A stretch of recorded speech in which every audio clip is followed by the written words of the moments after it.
কিন্তু এই 12 বছরে কোনোবারই কোনো মন্ত্রী এখানে পতাকা উত্তোলন করেনি। কিন্তু এবারের স্বাধীনতা দিবস যেন পশ্চিমবঙ্গের মানুষের জন্য একটা অন্য মাত্রা এনে দিয়েছে।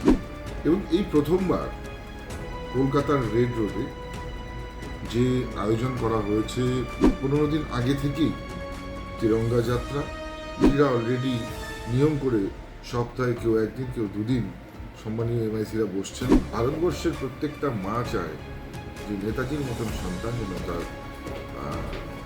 হয়। আইন তাকে ক্ষমা করবে না, আইনের চোখে ক্ষমা করবে না, সে যেখানেই থাকুক তাকে গ্রেপ্তার করা হবে। আমি দায়িত্ব নিয়ে বলছি।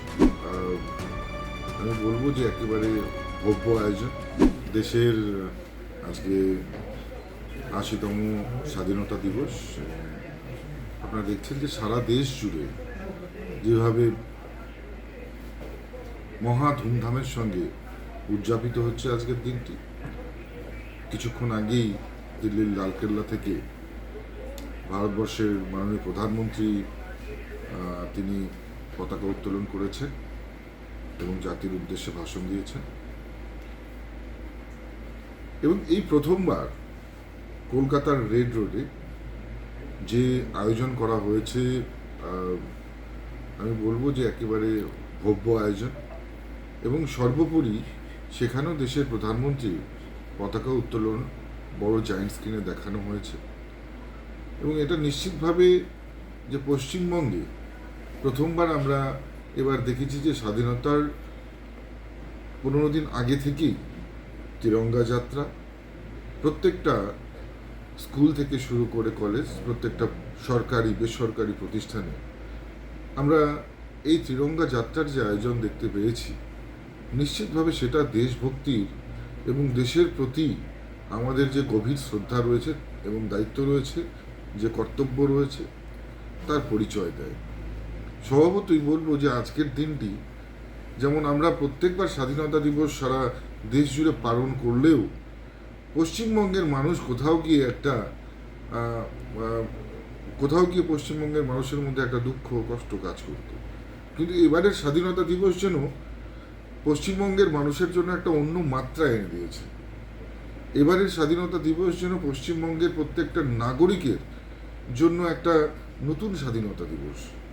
এবারে সত্যি আমরা সরকারে আসবার পর এই প্রথম যে স্বাধীনতা দিবস, সেটা সত্যি এত ধুমধাম এবং সারা যে ভব্যতার সঙ্গে সারা পশ্চিমবঙ্গ জুড়ে পালন হচ্ছে, এটা প্রথমবার দেখা যাচ্ছে। সারা পশ্চিমবঙ্গের মানুষ অত্যন্ত খুশি, প্রত্যেকটা নাগরিক অত্যন্ত খুশি। এই আমি যতদূর জানি উত্তরবঙ্গের এই যে দপ্তর, উত্তরবঙ্গ উন্নয়ন দপ্তর এবং পাশাপাশি উত্তর কন্যা যে মিনি সেক্রেটারিয়েট যে উদ্দেশ্যে তৈরি হয়েছিল, একটা উদ্দেশ্যে তৈরি হলেও এখান থেকে সারা পশ্চিমবঙ্গ উত্তরবঙ্গের মানুষের যে পরিষেবা, সেই পরিষেবা দেওয়ার কথা বললেও আমরা এর আগে দেখেছি সেই পরিষেবা পাওয়া যায়নি। কিন্তু পালা বদলের পর ভারতীয় জনতা পার্টির সরকার আসবার পর মাননীয় শুভেন্দু অধিকারীজির যে সরকার, সেই সরকার কিন্তু সবসময় মানুষকে পরিষেবা দিতে চেয়েছে। এবং যেমন নিয়ম করে আপনারা দেখছেন যে বিভিন্ন মন্ত্রীরা এখানে আসছেন, তারা বৈঠক করছেন, প্রশাসনিক বৈঠক নিচ্ছেন। মাননীয় মুখ্যমন্ত্রী নিজেও 6বারের বেশি এই উত্তর কন্যায় এসে তিনি প্রশাসনিক বৈঠক করেছেন। এবং গৃহমন্ত্রী তিনিও কিন্তু এই উত্তর কন্যায় এসে তিনি বৈঠক করেছেন এবং আগামী 22 তারিখে আবার আসতে চলেছেন। আজকে সত্যি আমাদের ভাবতে অবাক হয় যে প্রায় 10 বছরের উপরে, প্রায় 12 বছর সময়কাল হয়ে গেল এই উত্তর কন্যা তৈরি করবার। কিন্তু এই 12 বছরে কোনোবারই কোনো মন্ত্রী এখানে পতাকা উত্তোলন করেনি। অর্থাৎ আক্ষরিক অর্থে আমরা উত্তরবঙ্গের মানুষ উত্তর কন্যা পেলেও উত্তর কন্যার এই হয়তো পরিকাঠামো তৈরি হলো, এখানে যে স্বাধীনতার পতাকা উত্তোলন করে যে মানুষের যে অধিকার, সেই অধিকার কিন্তু এর আগে পেতে দেওয়া হয়নি। সাধারণত ব্যুরোক্র্যাট বা আধিকারিকরাই পতাকা উত্তোলন করেছেন। তো স্বাভাবিকভাবেই সব কিছুর মধ্যে যেমন পরিবর্তন দেখছেন, ঠিক একই রকম পরিবর্তন আপনারা এই ক্ষেত্রেও দেখতে পাচ্ছেন। এই সর্বপ্রথম উত্তর কন্যাতেও জাতীয় পতাকা উত্তোলন কোনো মন্ত্রীর মাধ্যমে হলো, এবং নিশ্চিতভাবে আমরা যে পরিষেবা দেওয়ার কথা বলেছি সেই পরিষেবাও কিন্তু এই উত্তরকন্যার মাধ্যমে পাবেন। বহু মন্ত্রীরা অলরেডি নিয়ম করে সপ্তাহে কেউ একদিন কেউ দুদিন সম্মানীয় এমআইসিরা বসছেন, শিক্ষামন্ত্রী থেকে শুরু করে বনমন্ত্রী থেকে শুরু করে অন্যান্য মাননীয় মন্ত্রীগণ এখানে বসছেন, তারা পরিষেবা দিচ্ছেন।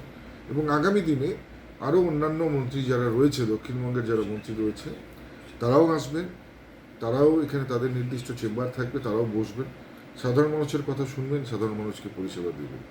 এবং মন্ত্রীরা উপস্থিত না থাকলেও অন্তত একজন করে সেই দপ্তরের সচিব বা সেই দপ্তরের কোনো আধিকারিক যেন উপস্থিত থাকে সেই ব্যবস্থা কিন্তু আমরা এখানে করেছি। অতএব স্বাভাবিক অর্থেই মানুষের কাছে যেমন এই স্বাধীনতা দিবস মানুষ উদযাপন করছে অত্যন্ত ধুমধামের সঙ্গে, ঠিক একই রকমভাবেও আমরা উত্তরকন্যার স্বাধীনতা দিবসও কিন্তু এই সর্বপ্রথমবার পালন করছি।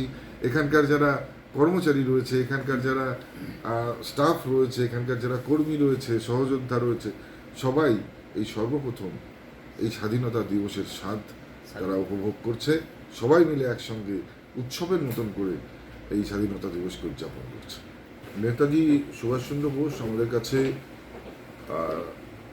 তিনি এমন একজন বীর সেনানী যে ভারতবর্ষের প্রত্যেকটা মা চায় যে নেতাজির মতন সন্তান যেন তার হয়, এবং আমরা প্রত্যেকে চাই আমাদের প্রত্যেকের আরাধ্য যেমন নেতাজি সুভাষচন্দ্র বসু, ঠিক একইভাবে আমাদের নেতা হিসেবে যদি আমরা কখনো কাউকে স্মরণ করি আমাদের সর্বপ্রথম নেতাজি সুভাষচন্দ্র বোসের কথাই মনে আসে। তিনি নিজের তার স্বাভাবিক জীবনে প্রতিভার তো কোনো কম ছিল না।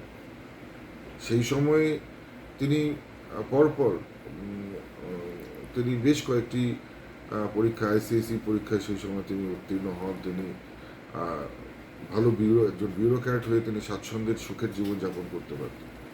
তিনি মেয়র পদে উন্নতি হয়েছিলেন। তিনি চাইলে পরেই সমঝোতার রাজনীতি করে তিনি সুখে স্বাচ্ছন্দ্যে তার জীবনটাকে কিন্তু কাটিয়ে দিতে পারতেন, কিন্তু তিনি অন্যায়কে প্রশ্রয় দেননি এবং ভারতবাসীর জন্য, ভারতকে স্বাধীন করবার জন্য তিনি যে কঠোর পরিশ্রম করেছেন এবং যে ত্যাগ করেছেন সেটা ভারতবাসী হিসেবে কেউ কখনোই ভুলতে পারে না।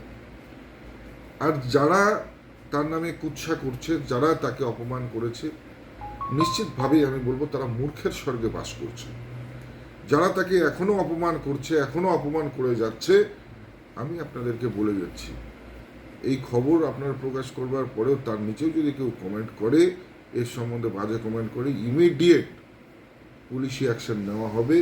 কেউ নেতাজি সম্বন্ধে কটুকটা বলবার যদি সেই ধৃষ্টতা দেখায়, আইন তাকে ক্ষমা করবে না, আইনের চোখে ক্ষমা করবে না। সে যেখানেই থাকুক তাকে গ্রেপ্তার করা হবে, আমি দায়িত্ব নিয়ে বলছি। আইন আইনের পথে চলবে। বাংলা হান্টের আরও খবর দেখতে নজর রাখুন। বাংলা খবর মানেই বাংলা হান্ট।